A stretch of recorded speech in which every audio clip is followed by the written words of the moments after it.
Hi, this is Nick Natpacker coming to you live from Virginia Beach, Virginia. Hello, everybody. I'm back.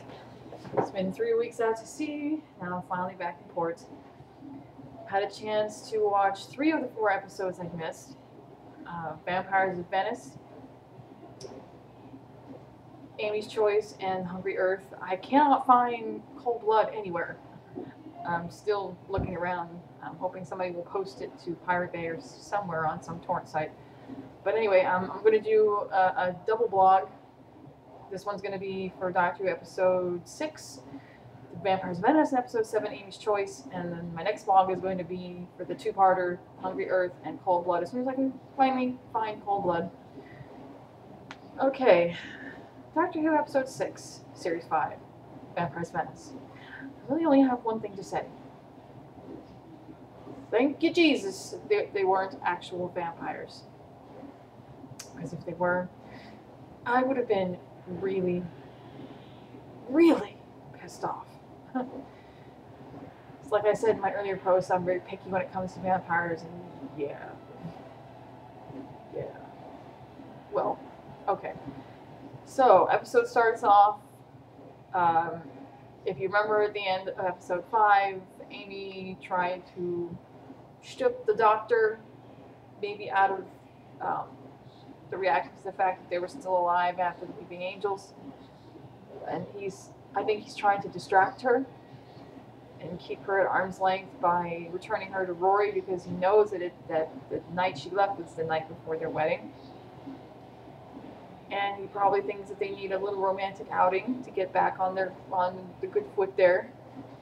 I'm seeing flashbacks of Mickey here. Lots and lots of Mickey. Matter of fact, Rory reminds me so much of Mickey, it's sad. He takes her back home to hook back up with Rory and promises them a romantic hotspot. Decides to take them to the City of Love, to Venice, where they can stroll down the city streets and go in the gondolas along the canals and renew their romantic spark, so that he doesn't have to deal with her, because he can't emotionally deal with her trying to latch on to him in that way. When he knows that what she feels for him isn't real, it's just more of the youthful excitement of being on adventures with him. Anyway, he promises to take them to Venice or somewhere romantic, and they wind up not where they were originally wanting to go. Of course, as the TARDIS is wont to do on occasion. Is it the TARDIS that just senses things that are wrong and pilots him towards that way, or is it just the Doctor can't drive worth a damn? Who knows? Anyway, they wind up in Venice, and there's this cavalry school there run by this matron who everyone is scared to death of. They just they do whatever she asks because she's taken everyone's daughters. She's kind of promised it to be like some sort of finishing school, only it's not. She's an alien, a fish alien. And I guess the way that they work might lend one to believe, if they couldn't see them entirely, if humans can't see them entirely for what they are because they have a perception filter on their persons, what they can see being the fangs and the biting on the neck and the drinking, would lend a person to believe, if they didn't know any better, that these were vampires. It's not just the blood that they're drinking. I think the blood's just a bonus. What they're trying to take from them is really water, because the human body is made up of 70% water, and these creatures are fish creatures. And the woman and the son have to live outside the water in order to bring more mistresses to the fish creature living in the canal. So in order to keep themselves from drying out, they need to hydrate. So they're hydrating by drinking water and blood, I guess. One of the women that's in there, her father is trying to figure out what's going on and trying to get into the school, but can't get in there. And he hooks up with the doctor And the doctor promises that he'll get his daughter out, but in the end, she's already converted, and there's really no way.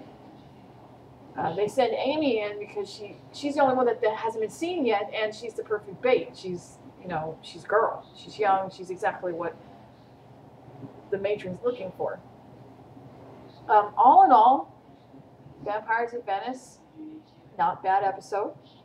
If you're going for the creature feature type episodes. I'm sensing a theme in this season concerning the aliens: green, scaly, and reptilian. I mean, you'll notice this when you watch Hungry Earth. Lots of green, scaly, and reptilian. Apparently Stephen Moffat likes this. I wasn't particularly too impressed with the special effects.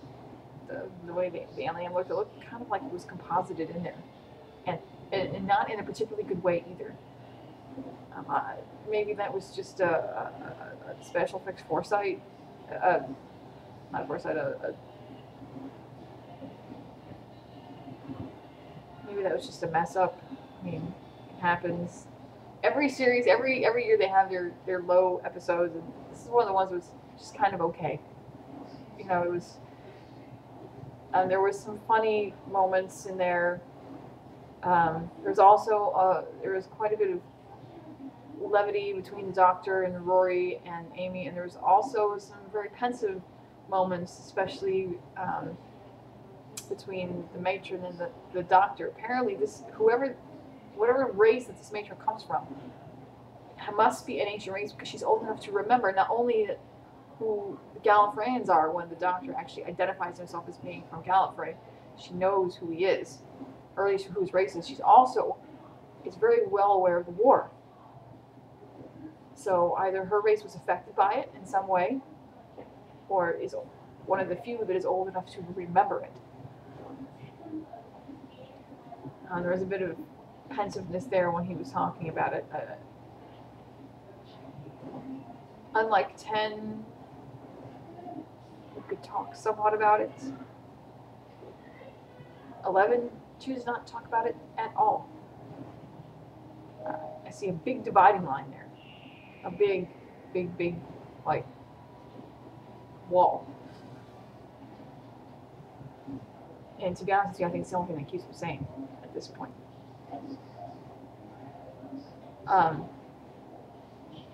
There really wasn't much to say. Like I said, it was okay. It was good. It wasn't like overwhelming. It wasn't, oh my god. It was just, your standard creature fare. Creature came in, tried to kill people, tried to take over the Earth. Doctor stopped it. Wasn't quite the Shakespeare code. Not exactly on that level, but I mean, it was, I suppose you could say it was decent. The girls didn't seem very scary. They just seemed kind of bubble-headed. They didn't really have any brains once their bodies were subsumed by the aliens.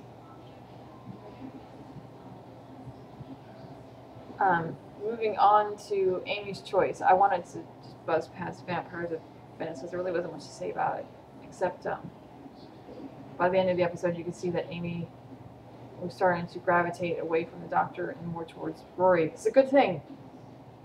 This is a good thing because I don't think anybody can handle more of that drama, especially after Rose and Donna and all that stuff. I think she's starting to see what she left behind.